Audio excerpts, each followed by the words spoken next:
Hello everyone, आप सभी लोगों का एक बार फिर से आपके अपने YouTube channel massive skill mechanical में स्वागत है। आज की इस वीडियो में मैं आप सभी लोगों को टॉप 20 फ्लूइड मैकेनिक्स के ऑब्जेक्टिव क्वेश्चन और उसके आंसर डिस्कस करूंगा।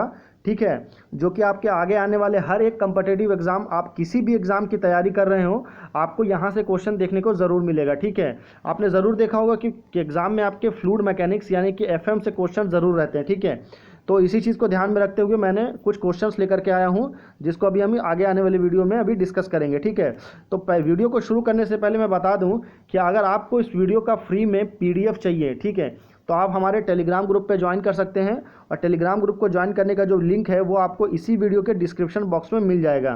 तो ठीक है, चलिए फिर बिना किसी देरी के शुरू करते हैं। हमारा पहला क्वेश्चन है कि if there is a bucket full of oil and bucket full of water and you are asked to lift them, which one of the two will require more effort given that volume of bucket remains same। क्या बोल रहा है question, पहले आप ध्यान से समझिए क्या होता है। बोल रहा है कि अगर आपको कोई दो बकेट दिया जाता है, मान लीजिए ये बकेट आपका वाटर का है और ये बकेट आपका ऑयल का है। ठीक है, तो दो बकेट है, दोनों में सेम क्वांटिटी में, एक में ऑयल भरा है एक में वाटर भरा है। ठीक है, और दोनों आपको उठाने के लिए बोला जाए तो आपको ज़्यादा लोड किसको उठाने में लगेगा, वाटर को या ऑयल को। तो आपके पास ऑप्शन क्या क्या है, ऑयल बकेट, वाटर बकेट, या equal effort will be required to lift both of them, या नन ऑफ द मेंशन। तो इस केस में इसका राइट आंसर क्या होगा, राइट आंसर होगा आपका वाटर बकेट, यानी कि option number B is a correct answer. यानी कि जो हमने इसको वाटर बकेट बोला था, इसको उठाने में आपको ज़्यादा मेहनत लगेगा। रीज़न क्या है कि वाटर का जो वो डेंसिटी है वो क्या होता है, ऑयल से काफ़ी हाई होता है। ठीक है, तो इस वजह से ऑयल जो होता है वो आपका हल्का होता है और वाटर जो होता है वो काफ़ी भारी होता है ऑयल के कंपैरिजन में। ठीक है, अगले क्वेश्चन में चलते हैं। क्वेश्चन नंबर 2 है कि which one of the following is the unit of mass density. Kilogram is equal to metre cube, kilogram is equal to metre square, kilogram is equal to metre, या kilogram is equal to metre second. आपको क्या बोल रहा है कि mass density को KG is equal to metre cube. अब इसको कन्वर्ट करेंगे तो क्या होगा, केजी पर मीटर क्यूब। ठीक है, ये क्वेश्चन को घुमाने का तरीका है।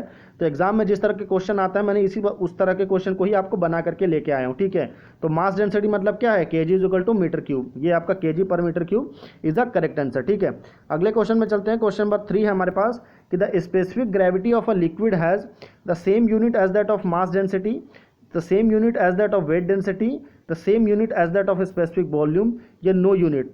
तो स्पेसिफिक ग्रेविटी का क्या होता है, फॉर्मूला क्या है स्पेसिफिक ग्रेविटी का, ग्रेविटी ऑफ लिक्विड और ग्रेविटी ऑफ स्टैंडर्ड लिक्विड। तो जो आपका स्पेसिफिक कट जाता है तो उस केस में क्या होता है, यूनिट आपका कोई कुछ भी यूनिट नहीं बचता है। तो option number D is a correct answer. ठीक है, स्पेसिफिक ग्रेविटी का और एक स्ट्रेन का, इन दोनों की कोई भी यूनिट नहीं होती है। कभी भी एग्जाम में इन दोनों से कुछ भी क्वेश्चन पूछे तो आप सीधा नो यूनिट पे टिक करेंगे। ठीक है, अगले क्वेश्चन में चलते हैं। क्वेश्चन नंबर 4 है कि the specific volume of a liquid is the reciprocal of. Reciprocal मतलब क्या होता है, रिसिप्रोकल मतलब होता है उल्टा। हिंदी में क्या बोलते हैं, उल्टा, उल्टा। ठीक है, मतलब रिवर्स में। ठीक है, स्पेसिफिक वॉल्यूम का रिवर्स क्या होता है, weight density, mass density, specific weight, या स्पेसिफिक वॉल्यूम। तो पहले मैं आपको स्पेसिफिक वॉल्यूम का डेफिनेशन बताता हूँ कि स्पेसिफिक वॉल्यूम मतलब क्या होता है। स्पेसिफिक वॉल्यूम मतलब वॉल्यूम बटे मास। ठीक है, ये आपका किसके लिए है, ये है आपका स्पेसिफिक वॉल्यूम के लिए।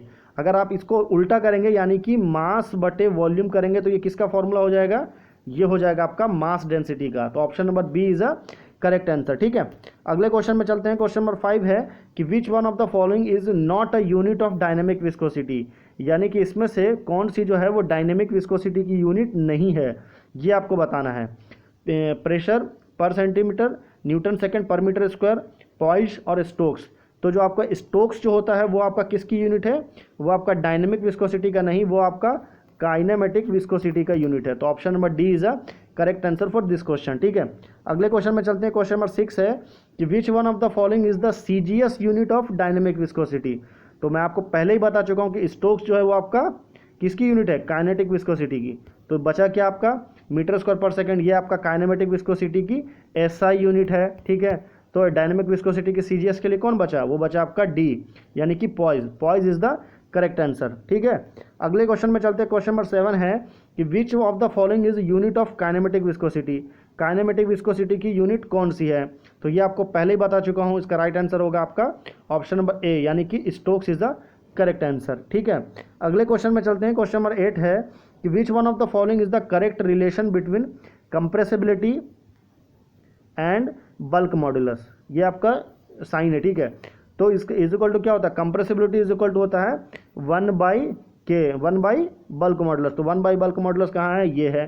तो option number B is a correct answer. अगले क्वेश्चन में चलते हैं। क्वेश्चन नंबर 9 है कि which one of the following is true about bulk modulus of elasticity, यानी कि इन चारों में से बल्क मॉडुलस ऑफ इलास्टिसिटी के लिए कौन सा करेक्ट है, ट्रू है या करेक्ट है। तो bulk modulus is the ratio of compressive stress to volumetric strain, या ratio of compressive stress and linear strain, या ratio of tensile strain and volumetric strain, या ratio of tensile stress and linear strain. तो आपको एक चीज़ ध्यान रखना होगा कि बल्क मॉडुलस जो है वो हमेशा ही वॉल्यूम के केस में पूछा जाता है, ठीक है। तो वॉल्यूम आपका कहाँ कहाँ पे देख लीजिए, वॉल्यूमेट्रिक स्ट्रेन यहाँ है, वॉल्यूमेट्रिक स्ट्रेन यहाँ है, और आपका कहीं नहीं है। और वॉल्यूमेट्रिक स्ट्रेन के साथ में आपका कंप्रेसिव स्ट्रेस कहाँ पे दिख रहा है, तो यहाँ है। तो option number A is a correct answer, ठीक है।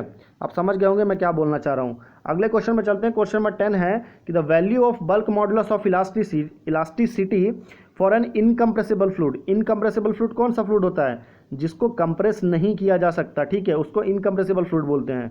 तो बल्क मॉडुलस ऑफ इलास्टिसिटी क्या होती है इनकम्प्रेसिबल फ्लूइड की, 0, यूनिटी, यूनिटी मतलब 1, या इन्फिनिटी, वेरी लो। इन्फिनिटी का साइन क्या है, ये इन्फिनिटी का साइन है। कभी कभी ये लिख के ना दे करके साइन बना के दे देता है इन्फिनिटी, तो आपको राइट आंसर होगा infinity. Option number C is a correct answer, ठीक है। अगले क्वेश्चन में चलते हैं। क्वेश्चन नंबर 11 है कि 3 फ्लूइड 1, 2, 3, ये 3 अलग अलग फ्लूइड हैं जिनका बल्क मॉडुलस जो है वो K1, K2 एंड K3 है। वो रिप्रेजेंट क्या करते हैं, बल्क मॉडुलस सबसे ज़्यादा किसका है, 1 का, यानी कि 1 बड़ा है, उसके बाद में 2 है, उसके बाद में 3 है, ठीक है। तो इस केस में विच liquid will have the highest compressibility, यानी कि जिसकी बल्क मॉडुलस सबसे ज़्यादा होगा उसका कंप्रेसिबिलिटी सबसे कम होगा, ठीक है। ये तो आपको समझना होगा।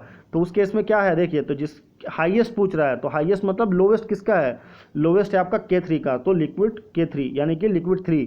Option number C is a correct answer, ठीक है।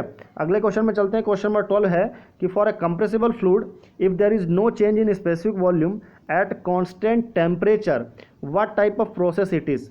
तो कांस्टेंट टेम्परेचर आ रहा है मतलब क्या है, वो आइसोथर्मल है, एडियाबैटिक है, पॉलीट्रॉपिक है, या नन ऑफ दिस है। तो कांस्टेंट टेम्परेचर है वो आपका है आइसोथर्मल प्रोसेस के लिए, यानी कि option number A is a correct answer, ठीक है। अगले क्वेश्चन में चलते हैं। क्वेश्चन नंबर 13 है कि the pressure at any given point of a non moving fluid is called gauge pressure, atmospheric pressure, differential pressure, या हाइड्रोस्टैटिक प्रेशर। तो ऐसा प्रेशर क्या है जो नॉन मूविंग फ्लूइड में होता है, वो कौन सा प्रेशर होता है, वो होता है आपका हाइड्रोस्टैटिक प्रेशर, यानी कि option number D is a correct answer. अगले क्वेश्चन में चलते हैं। क्वेश्चन नंबर 14 है कि a device use to measure the fluid pressure. इस डिवाइस को क्या बोलते हैं जो कि फ्लूइड के प्रेशर को मेजर करता है, हाइग्रोमीटर, कैलोरीमीटर, मैनोमीटर, या थर्मोमीटर। तो जो फ्लूइड का प्रेशर मेजर करता है वो कहलाता है आपका मैनोमीटर। तो option number C is a correct answer, ठीक है। अगले क्वेश्चन में चलते हैं। क्वेश्चन नंबर 15 है कि what type of liquid are measured using a manometer. Manometer में किस टाइप के लिक्विड को मेजर किया जाता है, मतलब किस टाइप के लिक्विड का प्रेशर को मेजर किया जाता है, हैवी लिक्विड का, मीडियम लिक्विड का, लाइट लिक्विड का, या हैवी एंड लाइट लिक्विड का। तो मैनोमीटर या आपको अगर मैं आपको एग्जांपल के लिए यूट्यूब या आपका डिफरेंशियल यूट्यूब मैनोमीटर कहता है ना, जैसे देखिए यूट्यूब मैनोमीटर किस तरह होता है, कुछ इस तरह होता है। अगर मैं इसको सही से बनाऊं, ठीक है, इसके अंदर में क्या होता है, यहाँ तक आपका मरकरी भरा रहता है, ठीक है, बिल्कुल फिल रहता है मरकरी। मरकरी क्या होता है, हाई रहता है मरकरी, जो वाटर जिसको मेज़र करना है उससे इसकी डेंसिटी ज़्यादा रहती है, तभी तो ज़्यादा रहेगा, तभी तो ये ऊपर की ओर चढ़ेगा।